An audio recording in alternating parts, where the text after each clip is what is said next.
आप सभी का मेरे चैनल टेरर फाइल्स 21 में स्वागत है। तो बढ़ते हैं आज की कहानी की ओर। नीरज और निहारिका दोनों भाई बहन दिवाली की तैयारियों को लेकर बहुत खुश थे।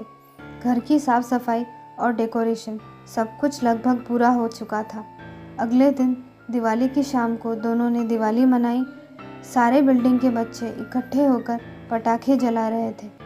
तभी नीरज की नज़र बिल्डिंग के एक वीरान पड़े घर पर गई, जो कि बहुत सालों से खाली पड़ा था।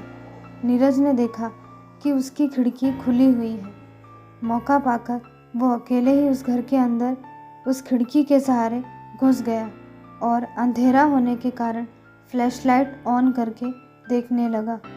उस घर के कमरों को देखते समय उसे किचन के टैप से पानी गिरने की आवाज़ आने लगी। वो किचन की ओर बढ़ता है और देखता है कि वहाँ के टैप से पानी गिर रहा है। वो उसे बंद कर देता है। फिर अचानक घर के बेडरूम से किसी औरत के रोने की आवाज़ आने लगती है, तो वो इस समय काफ़ी ज़्यादा डर जाता है। फिर भी हिम्मत जुटाते हुए आगे बढ़ने लगता है। तभी उसकी नज़र नीचे बैठी एक औरत पर पड़ी, जिसने एकदम काले रंग के कपड़े पहन रखे थे और उसके बाल भी खुले हुए थे।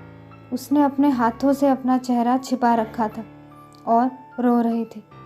वो नीरज के आने की आहट सुनकर अपने हाथों को अपने चेहरे से धीरे धीरे हटाकर ज़ोर ज़ोर से हंसने लगती है। ऐसा करते ही उसका भयानक चेहरा साफ नज़र आने लगता है। उसके चेहरे को देखकर नीरज के तो होश ही उड़ जाते हैं। फिर भी वो लड़खड़ाते हुए वहाँ से भागने लगता है और भागते भागते घर के एंट्रेंस डोर के पास पहुँच जाता है और खिड़की की ओर देखने लगता है, जो कि पहले खुली हुई थी, पर अब वो देखता है कि वो खिड़की बंद है। तभी अचानक उसे उस डायन के कदमों की आहट सुनाई पड़ती है, जो कि उसी की ओर आ रही थी। वो घबराते हुए और हड़बड़ाते हुए दरवाज़ों को ज़ोर ज़ोर से पीटने लगता है और हेल्प के लिए चिल्लाने लगता है, पर पटाखों के शोर के कारण कोई भी उसकी आवाज़ नहीं सुन पाता। नीरज रोते हुए ज़मीन पर गिर जाता है। तब तक वो डायन भी उसके पास आ जाती है और अपने हाथों को उसकी ओर बढ़ाती है। उसके नाखून बहुत ही ज़्यादा लंबे लंबे और नोकीले थे।